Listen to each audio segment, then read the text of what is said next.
Reggie here, guys, and today I want to talk about regrets when buying fragrances. And these are like just common mistakes that we tend to do, uh, and then we end up, later regretting, the that we bought that fragrance. And these are just common things, and but of course, this isn't like the most definitive. With every single mistake, but to me, these are the most common ones that we end up doing. I have done some of these myself, and probably all of them, but yeah, number one thing is cool bottle design. And then we, of course, we regret it. So, I have a few. Moschino Toy Boy.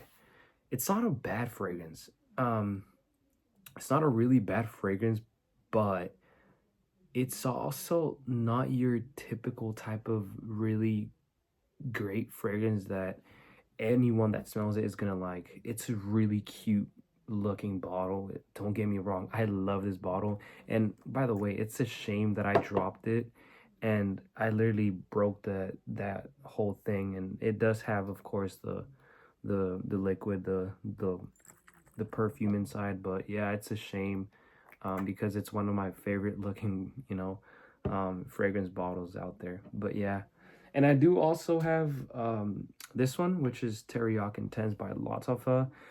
Man, I have so many fragrances that are like this, sweet, gourmand, intense, and like just warm.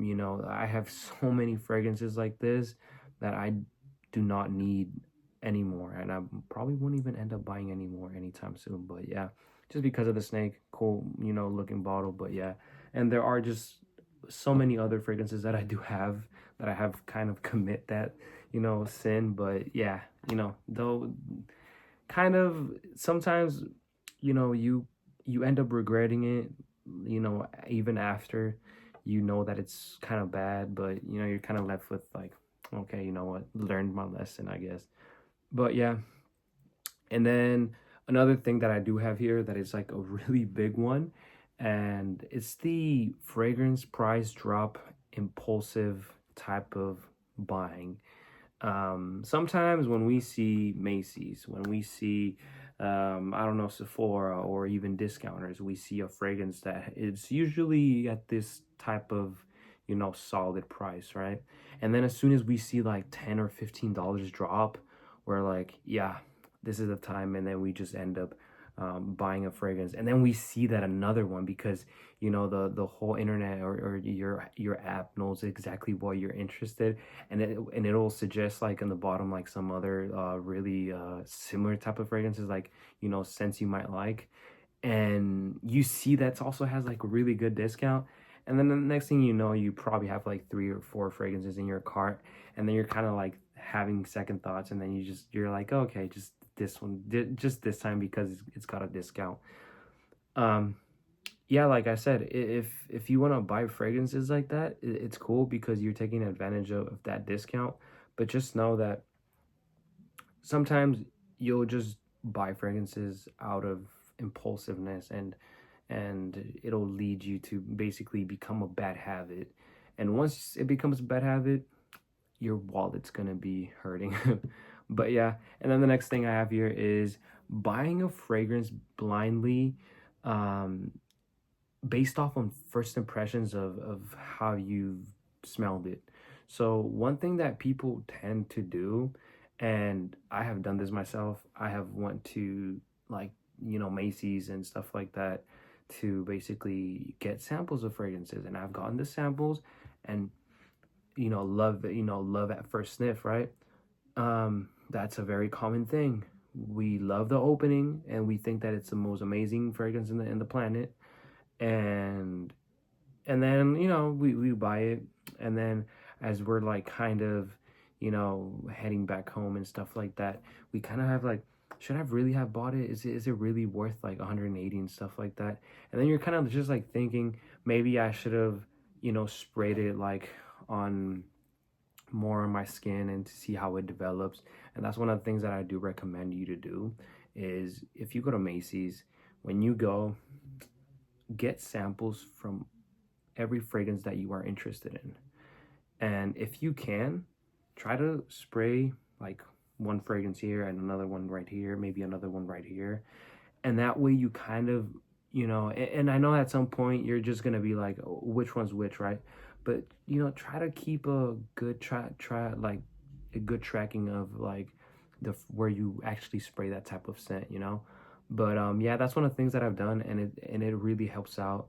And then the next day when you kind of smell the the tester strips, you'll see how it smells, and you'll know exactly which one you want. But yeah, that's a really good thing that I would suggest you to do. And don't just buy a fragrance. Don't just buy it off of first impressions. And you know, another thing is basically not diversifying fragrances you own, because you end up buying fragrances that you already have. Like, let's say, for instance, like I mentioned, I have this one, right? This one is also very similar. This one is also very similar. This one is also very similar. And this one is also somewhat similar. And the list goes on and on. And I have a lot of other fragrances here, and even to my other on my other little table. But yeah, so you get the point. Um, Try to look at the fragrance like notes that you currently have, and like the type of scent profiles. Maybe you don't need any more sweet or gourmand type of fragrances like this, but if that's what you're into, it's completely fine. But you'll get to a certain point where you'll want to have more fragrance to choose from, and not just your typical sweets or whatever, right? And this goes for fresh fragrances as well, just like I don't know, super masculine, like leathery type of fragrances. And the last thing I have here, and this is another really big one, is buying fragrances for the full bottles, like the 6.7s, the 8.0s, whatever you want to call them, the 5.0s, um, those. And I don't recommend that really. Why? If you're a day-to-day person who has like 5 fragrances, I would say it's okay, because having a 5.0, size bottle like this one, um, it's gonna be, you know, a lot. And you're gonna have fragrances that you're gonna be alternating, right? One day you're gonna wear this one. Maybe even the next day you might also wear this one. But over time, you will be switching up the fragrances that you wear. Maybe it also like pretty much kind of depends on like your mood. So yeah, but what I'm trying to say is, when you have a lot of fragrances, when you have let's say 30 fragrances, and that's like your collection, maybe you even have like 40, 50, 60, maybe even over 100.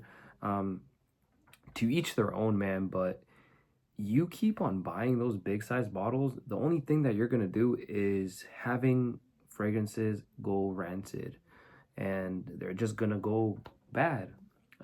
Even if you store them perfectly, they're still gonna age, just like everything on this planet, just like everything that is created, everything ages, and at some point it will go really bad, right? So that's what I'm trying to say.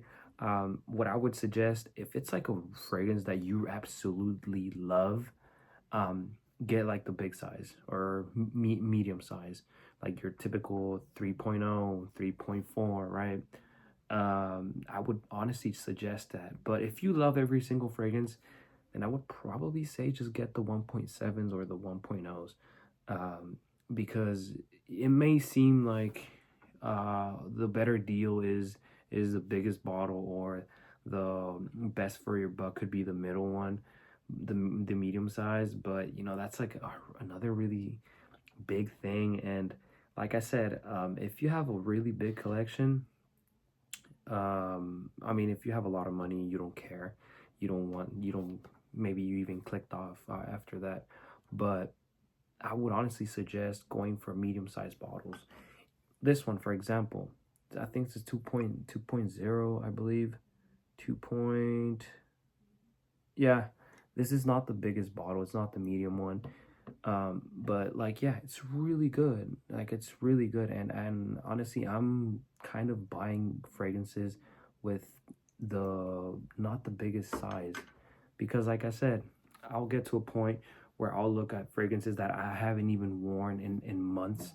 And basically what that does is like I haven't even worn that fragrance in such a long time that, you know, I keep on buying more, and the big bottles, you know, they're just gonna be there. They're just gonna be looking at the wall. But yeah, that's just my take on that. And yeah, that pretty much concludes the whole video. Let me know what you guys think in the comments down below, like always, and I hope that this was able to, you know, resonate with a lot of you guys. And like always, you know, it's been Reggie, guys. Peace.